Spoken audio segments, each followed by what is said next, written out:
Olá, está começando mais um Jornal Sala 221, telejornal produzido pelos alunos do 6º período do curso de jornalismo da Universidade Federal da Paraíba. Veja os principais assuntos de hoje. O FPB desenvolve o primeiro carro elétrico de competição do Norte e Nordeste. Humanização resgata a tradição das parteiras. Atores paraibanos relembram um período de censura no teatro durante a ditadura militar. E uma nutricionista fala sobre alimentação saudável.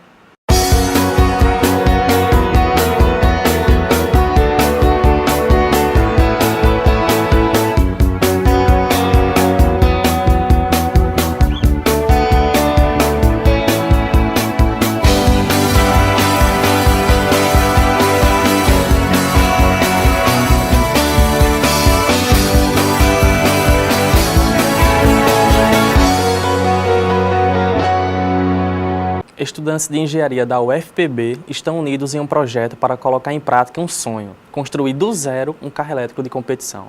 O projeto vem sendo desenvolvido desde o ano passado. A equipe está se esforçando para colocar o carro na pista de corrida e disputar o campeonato da categoria. O carro desenvolvido no Centro de Energias Alternativas e Renováveis, o CEAR, é bem diferente de um carro de passeio. Um carro de rua, hoje tem um carro de combustão, você tem um zero assim aí na faixa de 4, 5 segundos. Em alguns carros top, né? No nosso caso específico, a gente está com um 0 a 100 próximo a 3 segundos.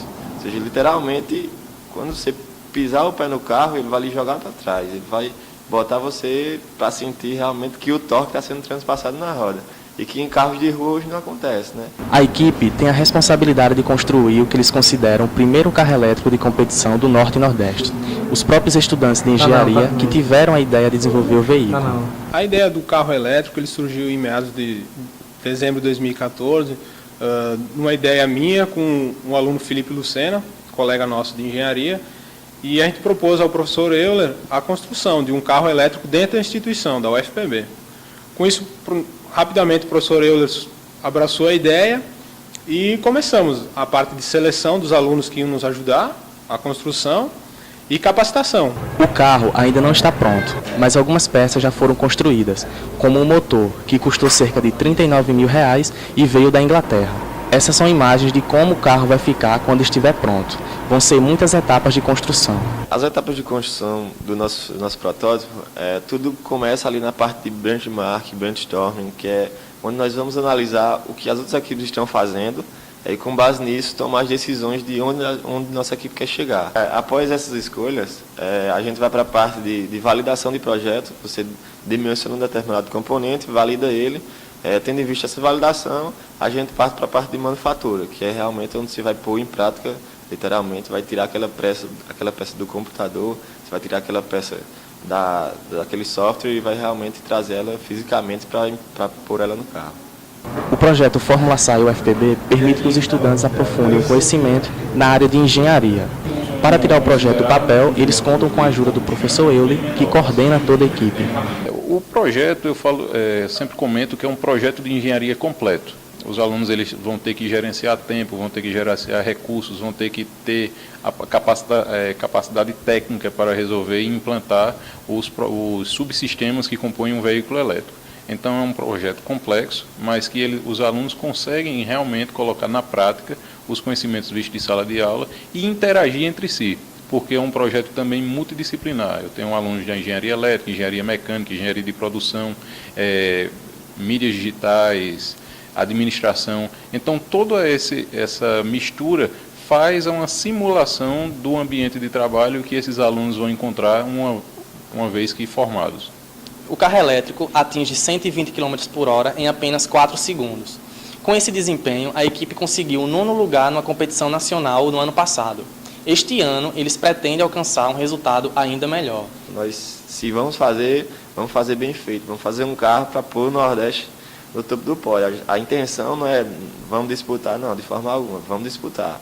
Mas a gente não está se contentando só com isso, vamos disputar, mas pelo primeiro lugar. Mesmo com bom desempenho em 2016, a equipe tem dificuldades para encontrar patrocínio que banque os custos de desenvolvimento do carro e a viagem para Piracicaba, em São Paulo. Estas são imagens da Fórmula SAI Brasil. Os estudantes querem participar desta competição nacional entre universidades, que acontece em novembro. Mas, para isso, eles precisam buscar recursos. A solução foi lançar uma vaquinha na internet. Querendo ou não, nós não estamos levando só o nome da UFPB, o nome da Paraíba, a gente está levando o nome do Nordeste todinho, a gente está representando o Nordeste. Está indo para a competição para mostrar que aqui no Nordeste a gente pode fazer carro de alto desempenho, pode sim. Pode fazer carro de desempenho elétrico? Pode também. Mas vamos fazer um carro de alto desempenho, vamos além. A gente conta com você para tornar esse sonho realidade. Vai lá no site Equicante, o nome do projeto para ser doado vai ser Fórmula Elétrico FPB, o primeiro e único do Nordeste. Muitos brasileiros nasceram pelas mãos das parteiras, mas, com o passar do tempo, essa profissão foi desaparecendo. Atualmente, no Brasil, parteiras, doulas interessados no assunto procuram resgatar essa tradição. Na reportagem de Luana Silva, você vai conhecer como é a formação e o dia a dia dessas mulheres. Esta é uma profissão que busca resgatar a tradição das antigas parteiras e ampliar o cuidado com as mães e as crianças. Lia Raical é formada em medicina, mas se apaixonou pela atividade e abriu a Casa Lua Cheia. Então, em 2009 eu comecei a atender partos. Em 2010, no início de 2010, eu comecei a roda de gestantes e casais grávidos. E em 2015, no início de 2015, a gente foi para um espaço próprio nosso, uma casa, a Casa Lua Cheia, que aí a gente já está na segunda casa, mas foi um marco assim de ser do movimento de ir para um espaço onde a gente atenderia os casais, faria as rodas, acompanharia o pré-natal, atenderia, benzeria as crianças, enfim, e ofereceria as terapias integrativas, né, que a gente trabalha com a parteria e com várias terapias integrativas na casa também. Karine de França é natural de João Pessoa e formada em comunicação. Começou a se interessar pela atividade das parteiras após o nascimento da terceira filha. Atualmente, ela é parteira aprendiz. Nesse parto, eu entrei em contato com esse universo. Não só, nesse momento nem era da parteria, né, mas de você ser tocado de uma forma diferente, né, pelo cuidado de mulheres, de estar entre mulheres. Isso, de certa forma, bateu diferente. E aí, ainda no meu resguardo, houve uma formação de doula na tradução aqui. E aí eu pedi autorização para a parteira e ela disse que tudo bem fazer. E aí eu fiz essa formação de doulas. E a partir de então comecei a trabalhar com mulheres, acompanhando partos, alguns em casa, acompanhando Lia. Algumas mulheres também acompanhei no hospital como doula, né? E ao longo dessa formação e dessa jornada como doula, despertou o interesse de entrar para a formação de parteira. Em torno de 100 gestantes já foram atendidas por Lia Raical. Suene Oliveira foi uma delas. Há 10 dias, o filho mais novo, Léo, nasceu em casa pelas mãos da parteira. O primeiro parto é sempre mais... é a surpresa, né? Você não sabe o que esperar, não sabe... a questão do corpo, do que o corpo vai te falar, do processo do parto. E é uma transformação, é um processo mesmo de transformar e de você se enxergar como outra pessoa, outra mulher. O segundo parto também foi outro processo, foi um parto um pouco mais rápido e, por ser mais rápido, foi muito desafiador para mim. E foi um momento da minha vida também que me despertou várias sensações. O parto em si me trouxe várias coisas, me proporcionou várias coisas e foi um processo de cura. O parto natural oferece muitos benefícios físicos e psicológicos para a gestante e o bebê. Mas, segundo dados da Organização Mundial da Saúde, a maioria das crianças no Brasil nasce por cesariana. Tem muito a ver com questões culturais e com essa questão que a gente estava falando da mudança do parto deixar de ser um evento da família, acompanhado por uma parteira, e passar a ser um evento de riscos, controlado pela equipe médica. Toda terça-feira, às 19 horas, acontecem rodas de conversa com casais gestantes. Estes encontros são realizados em toda a América Latina pelas parteiras da tradição. Você vai ver a seguir uma reportagem sobre o período de censura no teatro paraibano durante a ditadura militar.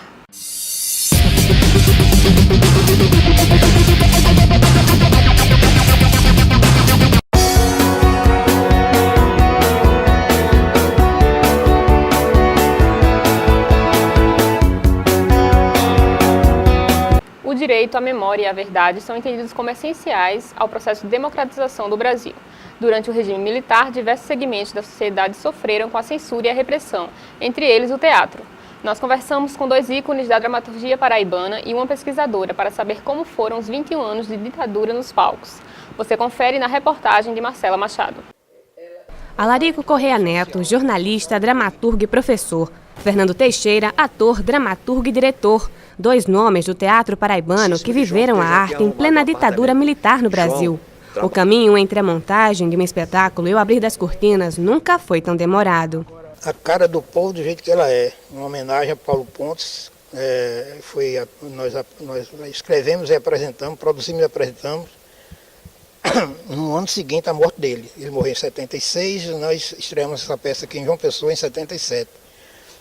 E quando o texto tinha que ir para a censura, né, tinha uma pessoa que fazia a produção executiva, chegou para mim e disse: a censura, o departamento de censura proibiu a peça, lá cortou um bocado de coisa, só ele disse que você tem que ir lá falar com o chefe da censura. O chefe da censura era o Dr. Pedro Fernandes. O Rogério tinha um problema e a gente teve que brigar também muito para apresentar o Rogério. Que o Rogério contava a história de um ditador, né? Uma pessoa que é assim, radicalmente contra os ditadores, uma pessoa bem esquerda, bem doido, que inventa uma revolta e toma o poder e começa a matar todos os opositores, né? Começa o mesmo ciclo, a mesma coisa. E aí eles não gostavam também do Rogério, eles não gostavam de nada, eles queriam só aquela coisa da água com açúcar. Mas a gente estava sempre fazendo, burlando sempre. A atriz Rosa Maria Carlos de Silva pesquisou durante o mestrado os artistas que sofreram com a censura no teatro de 1964 a 1988. Você tinha que fazer o espetáculo previamente para o censor. Ele, além de julgar, de analisar o texto, fazer os cortes, ele ainda ia no ensaio geral e ali ele podia interferir, inclusive, na direção, na luz. Ele não interferia só no texto. Então, assim, ele mutilava toda a obra artística, porque ele interferia no trabalho do ator, do diretor, da iluminação. Muitos artistas levavam para o palco temas e situações que remetessem a um momento de repressão no Brasil. Certos trechos não escapavam dos cortes dos censores. Tem um trecho em que o ator diz assim: ah, cabra safado, pois bem, seu Olegário, está aqui esta garrafa de óleo de rícino, você vai beber ela todinha e cai fora, nunca mais quero lhe ver aqui. Aí o Olegário vai saindo, aí ele ainda diz: e tem uma coisa, se cagar nas minhas terras, morre. Então, a única parte censurada é o verbo cagar. Eles foram tanto foco na censura moral que esqueceram. Então, embora falasse de eventos políticos como o assassinato de João Pedro, mostrando a sua morte como símbolo da luta pela reforma agrária no Brasil, eles não perceberam isso. Então, isso aqui era uma forma inteligente de Paulo Pontes driblar a censura. Mais que os conteúdos políticos, eram os temas morais os que sofriam mais proibições. Por que você proibiu a peça? Não, porque está cheio aqui de palavrão, está achando não sei o que e tal. Eu disse: você é mineiro, é conservador, não sei o que, não, eu sou carioca, tal. Eu disse: não parece, tal. Daqui aí, como ele achou que eu enfrentei a altura, ele terminou não querer me submeter. Eu montei um espetáculo chamado Que Vai Fazer, chamar a Polícia, que era um texto meu. E nessa montagem tinha uma cena que a atriz morre, está tendo uma crise de hemopetise. E ela começa a tossir, aquela loucura. E a mãe dela, em uma foto, como se fosse um corredor, no final do corredor, um coração de Jesus. E aí ela ficava lá se ultimando, e a mãe rezando. E ela se aborrecia, corria lá, quebrava o vidro, tirava o retrato do Jesus e rasgava todo dia, dizia: vamos ver se ele pode fazer alguma coisa. Sei o que, pronto. Aí a censura foi e disse: não, essa cena não pode. Na pesquisa, Rosa Maria fez um levantamento da quantidade de assuntos censurados. As temáticas mais censuradas foram as categorias censórias, moral e política. Então, na categoria moral, você vê uma prevalência maior, né? São aqueles textos em que o censor ele corta porque ele diz que ofende a moral, os bons costumes, ofende a família. E na categoria política são os textos que o censor entende que que fazia crítica ao governo da época, né, que fazia crítica ao governo militar, que eles achavam que tinha conotação política. Mesmo com a censura imposta, atores e diretores estrelavam os espetáculos, despistando os olhares controladores do regime militar. Qualquer coisa, e a gente driblava muito a censura, com eufemismo, né? A gente colocava uma coisa querendo dizer outra, então era muito difícil, era muito intelectualizado o texto teatral que se construiu nessa época. Era só conversa mesmo, era isso, era de você usar uma pessoa influente para dizer não. O teatro sempre resistiu à censura, né, em todos os tempos. Os artistas, atrizes, os atores, eles se mobilizavam desde sempre no Rio de Janeiro, com greves de teatro, em São Paulo, eles fizeram passeatas, teve a campanha contra a censura. E o coronel, chefe da censura, no Festival de Brasília, de 1968, ele mandou um recado para os artistas. Ele disse: ou vocês mudam ou vocês acabam. Mas o teatro não acabou. Então, o teatro foi essa forma de resistência. Uma forma de resistir também era quando o espetáculo ele não era apresentado nos teatros. Ele saía dos teatros e ia para outros espaços, como na Paraíba você tem o caso de Cantata para Lagamar, que já se sabia que se mandasse aquele espetáculo para a censura não passaria. Ele foi apresentado na igreja e a polícia cercou a igreja na apresentação. Então, os artistas sempre enfrentaram de peito aberto com a sua arte, com a sua obra. Ter uma alimentação equilibrada é um dos principais fatores para quem quer uma vida saudável.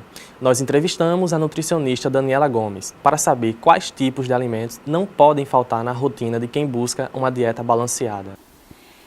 Ter bons hábitos alimentares é importante para o bem viver, né? Assim, se a gente está pensando na nossa saúde, em ter uma vida longa e uma vida de qualidade, a gente precisa também ter bons hábitos alimentares.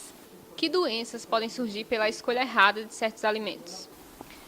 Olha, a nutrição é uma ciência muito nova. Assim, muitas coisas a gente ainda está caminhando nas descobertas, mas hoje o que a gente pode dizer é que, basicamente, a alimentação está relacionada às doenças crônicas não transmissíveis, que são, em outras palavras, né, bem conhecidas, hipertensão e diabetes. E além da obesidade, que é uma doença, né? A gente precisa dizer que a obesidade é uma doença. E para além disso, existem as comorbidades dessas doenças. Por exemplo, a obesidade pode levar à hipertensão e à diabetes. E hoje, uma das doenças que mais matam no Brasil são as doenças cardiovasculares. E as doenças cardiovasculares têm total ligação com a alimentação, né? Tem total ligação com sedentarismo, com estresse, mas também com aumento de peso e com os hábitos alimentares muito inadequados de hoje em dia, né? Os fast foods, as comidas com muito teor de sal e muito teor de gordura. Normalmente fazemos 3 refeições por dia. Quais tipos de alimentos não podem faltar em cada refeição? O ideal não é nem que a gente faça 3 refeições ao dia, né? Essa frase ficou bem conhecida quando Lula assumiu o governo e ele disse, né? Se no final do meu mandato todos os brasileiros tiverem pelo menos 3 refeições ao dia, eu fico feliz. Ok, mas assim, ainda não é o ideal. O ideal é que pelo menos a cada 3 horas a gente se alimente, né? Café da manhã, lanche, almoço, lanche, jantar, pelo menos, né? Então seriam 5 refeições. E assim, a gente divide os alimentos em macronutrientes e micronutrientes. Os macronutrientes são proteína, lipídios e carboidrato. Então, todas as refeições têm que ter esses 3 macronutrientes. E os micronutrientes, né, são as vitaminas e minerais. Aí não dá para a gente elencar todos, porque são muitos, mas a dica para que as refeições sejam ricas, né, nesses micronutrientes é que elas sejam o mais variado possível, assim. Variação de frutas e legumes, inclusive diferenciando cores, né? Diversificando cores, vai fazer com que a gente consiga obter esses micronutrientes que a gente precisa, além dos macros, né, que devem estar em todas as refeições. De quais nutrientes o organismo humano precisa para funcionar bem? precisa dos micronutrientes, é uma variedade de vitaminas e minerais. Então, ferro, vitamina A, vitamina B, magnésio, é uma diversidade de vitaminas e minerais. E aí não dá para a gente ficar escolhendo, vou comer isso porque isso tem magnésio, vou comer isso porque a gente não come assim, né? A gente não come nutrientes, a gente come alimento. A dica para que a gente consuma, né, alimentos ricos em todos os micronutrientes que a gente precisa é diversificar. Na tentativa de emagrecer, muitas pessoas recorrem a dietas malucas. Quais os perigos de entrar nessas dietas? Então, o maior risco é de você ter ou uma hipernutrição de algo, né? Ou uma hipo. Isso o que é que significa? Pode ser que com essas dietas malucas, ou você deixe de adquirir uma ingestão adequada de determinado macronutriente, como por exemplo, carboidrato, né? Hoje tem umas dietas que as pessoas valorizam a proteína. Então, é uma dieta muito rica em proteína, em carne, né? E aí acaba tendo deficiência desses outros, de outro macronutriente, como, por exemplo, o carboidrato. Aí, um exemplo, o que é que a falta de carboidrato faz? O carboidrato é a nossa maior fonte de energia, né? Então, além de ele ser a fonte primeira de energia, ele também tem total influência no nosso humor. Então, às vezes, uma pessoa que tem uma dieta hiperproteica, né? E hipoglicídica, que é o que a gente fala, fica de mau humor, né? Aí, qual é o risco? Isso é o risco da escassez. E o risco da hiperproteína, por exemplo, pode acarretar o funcionamento dos rins. O que acontece hoje é que muitas pessoas... Isso está na moda, né? Está na moda, como vocês mesmos falaram, tem dietas da moda. E o que acontece? Todo mundo é entendido um pouco. Só que existe um profissional de nutrição, né, que passou 4 anos na graduação, que estudou a fisiologia do corpo humano, né, que estudou todos os alimentos e sabe o que é que os alimentos causam no corpo humano. Como hoje tem muita gente curiosa no assunto, que é bom, né, por um lado, porque as pessoas estão se interessando mais por uma alimentação saudável, é ruim por outro, porque as pessoas acham que não necessitam de orientações profissionais, né? E o que é que isso pode causar? Pode danificar algum órgão seu, né? Pode, a longo prazo, causar sérios problemas de saúde. Um dos casos mais graves que eu vejo é isso, assim. E, na verdade, o maior perigo, inclusive, eu acho que recentemente saiu uma portaria que diz que para a venda de suplementos alimentares é preciso a prescrição médica ou de nutricionista. Porque o maior perigo não é nem as dietas da moda com alimentos in natura, digamos. O maior perigo é o uso desses suplementos, sabe? Existe um uso muito irracional desses suplementos, assim, né? Sem orientação médica, sem orientação profissional, sem orientação nutricionista. E isso pode, sim, acarretar vários danos à saúde, inclusive danificando órgãos, assim. Uma coisa muito séria que pode acontecer, por exemplo, é a insuficiência renal, né? Porque uma vez que a gente acarreta, faz os nossos rins trabalharem muito, os rins, o fígado, enfim, né? Trabalharem muito em função de uma ingestão muito alta de um determinado macronutriente, né? Ele pode chegar, inclusive, à insuficiência renal. E a insuficiência renal, né, é uma coisa muito séria, que pode levar a pessoa à hemodiálise ou até a necessidade de um transplante de rim, né? É muito grave isso. O Nordeste e a Paraíba têm alimentos típicos da região. Quais são eles e como podem ser agregados na dieta? Então, começando pela segunda pergunta, como podem ser agregados na dieta? Agregados, assim, não tem como, não é preciso tirar ou retirar algum alimento regional. Na verdade, é importante que a gente consuma o alimento regional, né? Uma, porque a alimentação é cultura também, né? Então a gente não tem como dissociar, né? Não tem como dizer, para ter uma alimentação saudável eu não posso comer nada daqui do Nordeste, nada de cuscuz, nada de queijo coalho, nada de carne de sol. Não, ao contrário. É importante que a gente consuma os alimentos regionais, até uma por essa preservação da cultura, né? Porque a alimentação também é cultura, preservação da cultura alimentar, e outra pela digamos, fomento ao comércio, né, local dos alimentos regionais, assim. Então, não tem como agregar ou desagregar, faz parte, né? É possível ter uma alimentação saudável, é possível até fazer dieta, incluindo todos os alimentos regionais que existem, né? E quais são os daqui? É diferente também, porque a Paraíba, ou o Nordeste, né? O Nordeste é composto de diversos estados e mesmo dentro do mesmo estado a gente já tem diferenças culturais, né? De alimentos. Por exemplo, lá no sertão da Paraíba a gente encontra, por exemplo, o munguzá salgado, né? Aqui no litoral a gente não encontra. Outra coisa é o arroz de leite, é bem comum lá no sertão do Nordeste, nas cidades do sertão. No litoral já não é tão comum. Então a gente tem vários, né? Tem a pamonha, que é mais, em alguns estados está mais presente, os alimentos de milho, na verdade, né? Pamonha, canjica, milho, que é mais comum em períodos festivos, né? De festa junina, mas em outros estados não, tem sempre. Uma coisa muito comum que as pessoas acham que não podem comer se estiver fazendo dieta ou que não é saudável é o cuscuz. Mentira, né? O cuscuz é super saudável, assim. Agora, claro, é muito calórico, então não dá para comer meia cuscuzeira, né, de cuscuz se você quiser emagrecer ou se você quiser manter um peso adequado. Tem que, né, regrar a quantidade. Mas é isso. O que é que a gente tem mais? O baião de 2, né? Ah, não, porque carne de charque não pode. Numa quantidade adequada, pode sim. Claro que a gente não vai comer carne de charque, né? Que é fritura, é cheia de sal todos os dias. Não. Mas de vez em quando pode. Até a próxima edição.